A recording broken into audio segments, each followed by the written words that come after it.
ভাই আমার কাছে মনে হয় যে দেখেন অবভিয়াসলি এখানেও দুইটা টিমের প্লেয়ার রয়েছে, সবাই রেডি। এবং আমি প্রথম থেকেই বলতেছি আমরা খেলার এগেনস্টে না। আমরা আজকে যে জায়গায় আসি, আপনারা যেটা বললাম, যতটুকু ভালোবাসা পেয়েছি এই ক্রিকেটের মাধ্যমে। ক্রিকেট ছাড়া কিন্তু আসলে কেউ আমাদের চিনবেও না, এটা হচ্ছে রিয়েল ফ্যাক্ট। এখনো যদি আমার কাছে মনে হয় যে এরকম সুবিধা থাকে বা এরকম অপরচুনিটি থাকে, খেলার জন্য সবাই প্রস্তুত। বাট আমার কাছে মনে হয় লিলি বিউটি সোপ, যার অ্যান্টি এজিং গুণ তারুণ্য ধরে রেখে ত্বককে করে উজ্জ্বল। তারুণ্যময় উজ্জ্বল ত্বকের জন্য রিমার্ক। যে জিনিসটা আমরা আশা করতেছি যে ওই কমিউনিকেশনটা করে যাতে খেলাটা ঠিকমতো হয়। কারণ আপনি দেখবেন যে অনেক দর্শক এসেছে, অনেক টাকা খরচ করে তারা টিকিট করেছে, কিছু আমার মনে হয় অনেক দূরের থেকে মানুষজন এসেছে, তারাও এই কষ্টটা ফিল করতেছে। অ্যাট দ্য সেম টাইম যদি খেলা ঠিকমতো না হয়, বিপিএল এর ফরেন প্লেয়াররা আছে, ফ্র্যাঞ্চাইজি গুলো এত টাকা খরচ করে ধরেন এই খারাপ সময় ক্রিকেটারদের পাশে থাকার চেষ্টা করেছে, তাদের দিকেও আমরা চিন্তা করতেছি।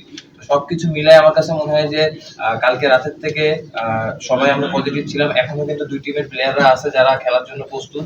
এবং এই জিনিসটা আমার কাছে মনে হয় যে আরেকটু স্মুথলি করলে জিনিসটা সময় মতো খেলা মাঠে যেত। এবং অ্যাট দ্য সেম টাইম আমি যেটা বললাম যে ভাই প্রথম থেকে বলতে খেলার এগেনস্টে কেউ না, খেলা ছাড়া আসলে আমাদের অন্য কিছু করার কিছু নাই। তো বিসিবির কাছে এটা রিকোয়েস্ট করবো যত তাড়াতাড়ি এই জিনিসটা সলিউশন করে যাতে মাঠে ঠিক মতো খেলা। লিলি বিউটি সোপ, যার অ্যান্টি এজিং গুণ তারুণ্য ধরে রেখে ত্বককে করে উজ্জ্বল। তারুণ্যময় উজ্জ্বল ত্বকের জন্য। রিমার্ক।